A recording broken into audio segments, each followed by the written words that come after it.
Good evening प्यारे प्यारे बच्चों। इनऑर्गेनिक केमिस्ट्री क्लास 12 में डीएनएफ ब्लॉक हम पढ़ने जा रहे हैं और आज हम इसका लेक्चर नंबर 1 कवर करेंगे। चलिए सबसे पहले स्टार्ट करते हैं, what is D block element. तो डी ब्लॉक एलिमेंट का मतलब क्या है? देखो, किसी भी ब्लॉक का एलिमेंट कैसे डिसाइड होता है, तो कहेंगे सर उसका जो आखिरी इलेक्ट्रॉन है, किसी भी एलिमेंट का जो आखिरी इलेक्ट्रॉन है वो जिस सबशेल में जाता है वही सबशेल विल डिसाइड कि ये किस ब्लॉक का एलिमेंट है। अगर एस सबशेल में गया तो एस ब्लॉक, पी सबशेल में गया तो पी ब्लॉक, डी में गया तो डी ब्लॉक, लास्ट इलेक्ट्रॉन। तो लिखिए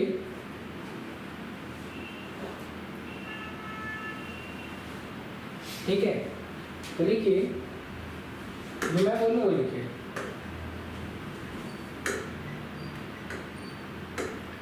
लिखिए the element whose last electron goes to D subshell। ठीक है, अब यहाँ पर D आप लिख सकते हैं इस तरीके से, मतलब एक ही बार में हर सारी बात हो जाएगी। That is n-1 D, last electron goes into n-1 D subshell are D block elements।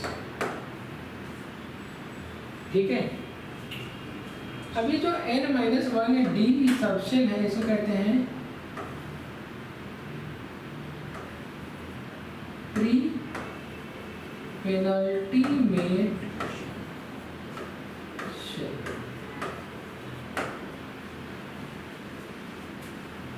Pre penultimate shell. यहाँ पर एक और चीज आपके देखने लायक है, जैसे अगर आप पीरियोडिक टेबल को देखते हो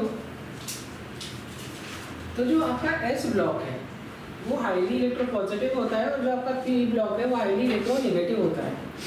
लेकिन आपका जो डी ब्लॉक है, अच्छा सारे के सारे ही इसमें मेटल होते हैं, ये इंटरमीडिएट सिचुएशन में होता है और इसीलिए इनको कहते हैं ट्रांजिशन मेटल्स। क्या कहते हैं? Transition element.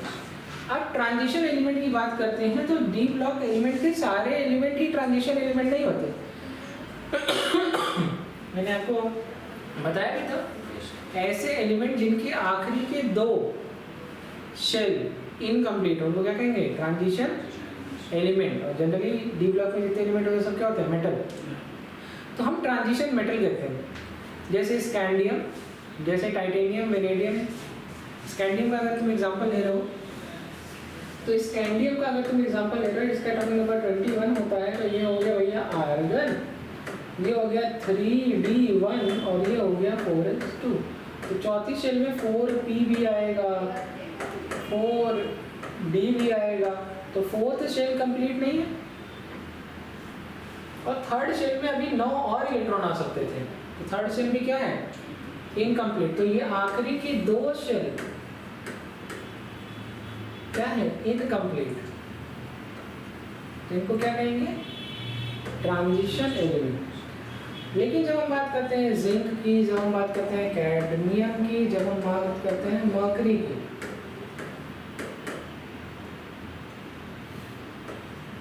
यहाँ पर argon 3d10 4s2।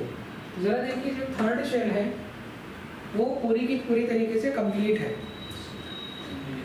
Third shell क्या है? पूरी कंप्लीट है। और जो चौथी शेल है वो इनकम्प्लीट है।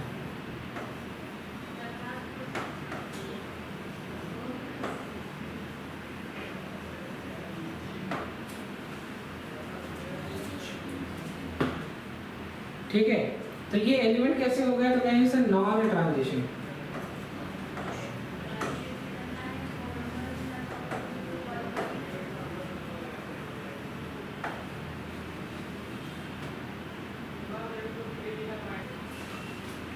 ट्रांजिशन एलिमेंट क्या हो गए? ऐसे एलिमेंट जिनके आखिरी के 2 शेल इनकम्प्लीट हो। मतलब कौन कौन से शेल? तो कहेंगे सर वैलेंस शेल और pre penultimate shell. Pre to penultimate shell के बाद पेनल्टीमेट शेल। हाँ सही कह रहा है लड़का। कहाँ लिखा हुआ है? लिखा नहीं है, चलो लिख लो। आउटर मोस्ट 2 शेल जो है इनकम्प्लीट हो, तो पहला सबसे बाहर होती है valence shell, penultimate shell, anti penalty या प्री पेनल्टीमेट कहते हैं, नोट करिए। और यहाँ पर लिखा हुआ है नॉन ट्रांजिशन एलिमेंट क्या होता है, तो डी ब्लॉक के एलिमेंट में इनका आउटर मोस्ट वैलेंस शेल इसकी इनकम्प्लीट होता है। एग्जाम्पल है जिंक, कैडमियम और मर्करी।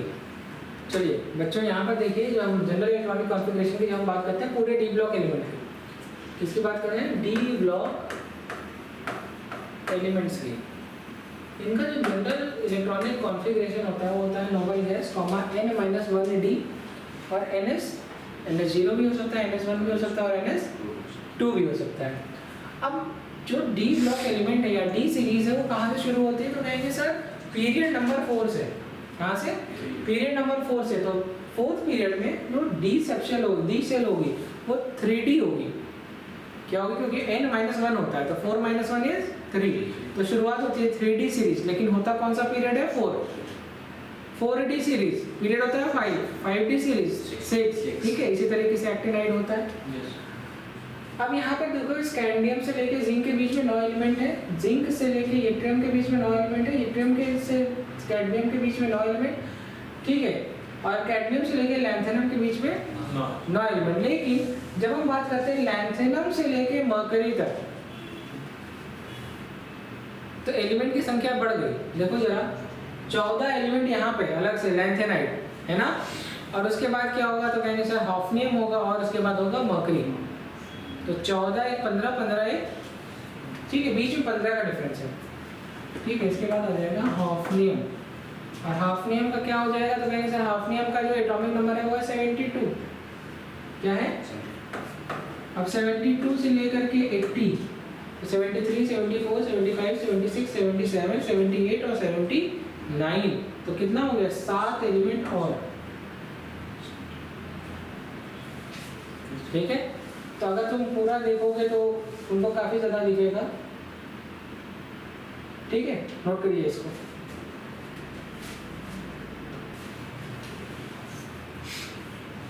एक चैप्टर था जिसका नाम था periodic table and it's periodicity.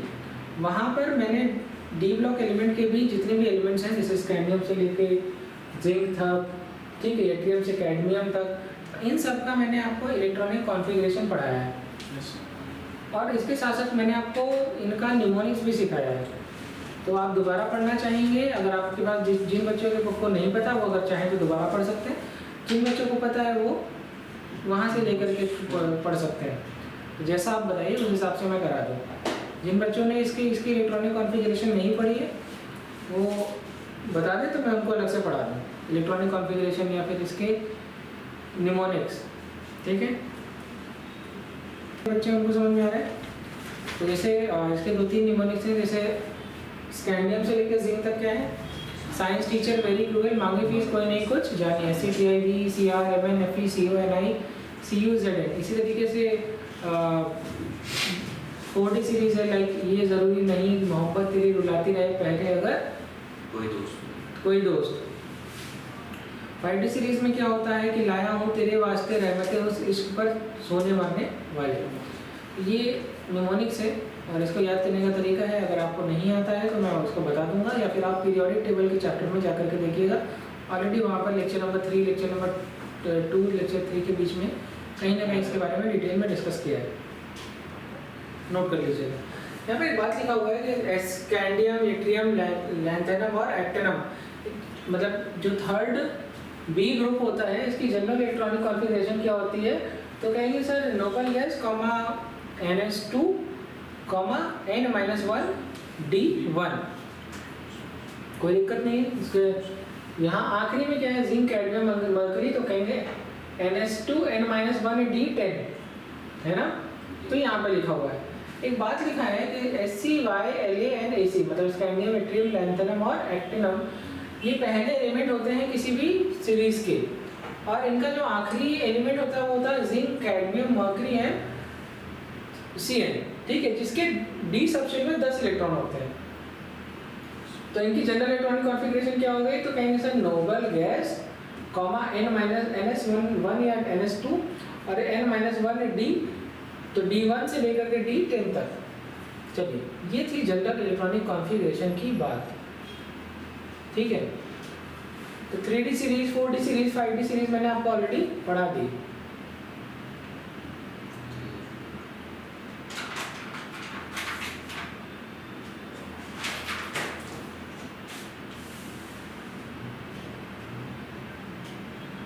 Answer बताइए। फिफ्थ पीरियड का एलिमेंट है, कौन से पीरियड का एलिमेंट है? फिफ्थ पीरियड का एलिमेंट है। और इसकी इलेक्ट्रॉनिक कॉन्फ़िगरेशन क्या होगी जनरल?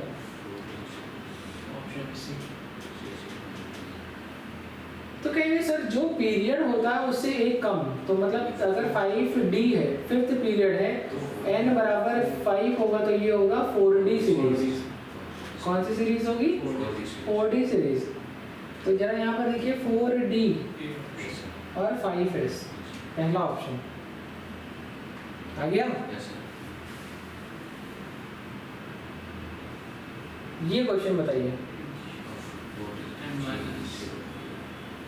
डी ब्लॉक एलिमेंट की जनरल इलेक्ट्रॉनिक कॉन्फ़िगरेशन क्या होती है?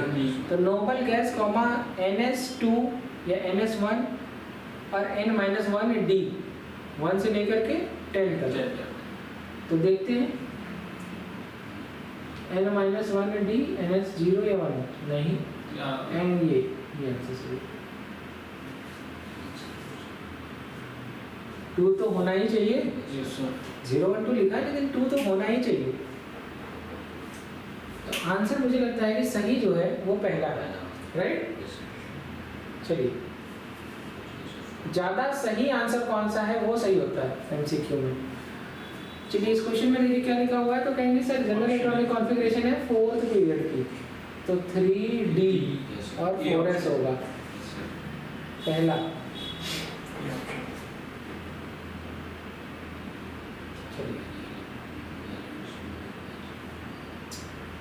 सवाल था कि how many element do have in each series of D block? The answer is 10। Scandium से लेकर के जिंक तक 10 होते हैं। अब एक बात लिखी हुई है, अब तो ये अभी एक टाइप का क्वेश्चन एग्जाम के ट्रेंड में नहीं आता है। मतलब ये एक टाइम था जिस समय मेटलर्जी नाम का चैप्टर जो है हमारे टॉपिक में हुआ करता था, तो वहाँ से रिलेट करके क्वेश्चन पूछ लेते थे। अब इसका ट्रेंड नहीं रहा, लेकिन हम जानते हैं कि कुछ और के बारे में। तो डी ब्लॉक एलिमेंट के कुछ और है, जैसे थॉविटाइट दैट इज Sc2Si2O7, ठीक है, इल्मेनाइट है, वेनाडिनाइट है। इसी तरीके से ये एक और पहले बहुत पूछा जाता था, ठीक है। यही 4 और आज से कुछ समय पहले, जिस समय तक ये मेटलर्जी आपके सिलेबस में हुआ करता था, ये 4 और बहुत पूछे जाते थे। अब इनको नहीं पूछा जाएगा क्योंकि आपके सिलेबस से हटा दिया। हालांकि अगर जानते रहेंगे तो अच्छा है, मान लीजिए आ गए तो आप जस्टिफाई कर पाएंगे। क्रोमाइट और क्या होता है? FeO.Cr2O3। क्रोम और क्या होता है? तो कहेंगे सर Cr2O3। PbCrO4 is क्रोकॉइड। अब हम बात करते हैं, यही इंपॉर्टेंट था, MnO2 जिसको हम कहते हैं पाइरोल्यूसाइड। क्या कहते हैं? पाइरोल्यूसाइड। अब इस एग्जाम का ट्रेंड से ये चीजें बाहर हो गई हैं, तो चाहो तो खाली ये लिख लो। चलो ये भी इस क्वेश्चन सब ट्रेंड के बाहर आ गए। पहले ये बहुत आता था Fa2O3 और Fe3O4। एग्जाम में क्वेश्चन आता था ये हेमेटाइट है कि मैग्नेटाइट है। तो माँ बड़ी होती है तो Fe3O4 मैग्नेटाइट, और Fe2O3 क्या होता है? हेमेटाइट। इसी तरीके से एग्जाम में क्वेश्चन आया करता था इनके बारे में, कॉपर के हो, that is cuprite, malachite and azurite. तो ये चाहो तो लिख लो। अब मुश्किल है इन सब चीज़ों पे क्वेश्चन करना, कि कुछ चीज़ों को स्किप करना है तो इन चीज़ों को आप स्किप कर सकते हैं। चलिए, जिंक का और जिंक ब्लेंड और कैलामाइन, ये इंपॉर्टेंट है। लिखा है कि zinc is also found in the ore of silver, copper, lead and platinum. खाली ये 2 एग्जाम्पल और लिख लो।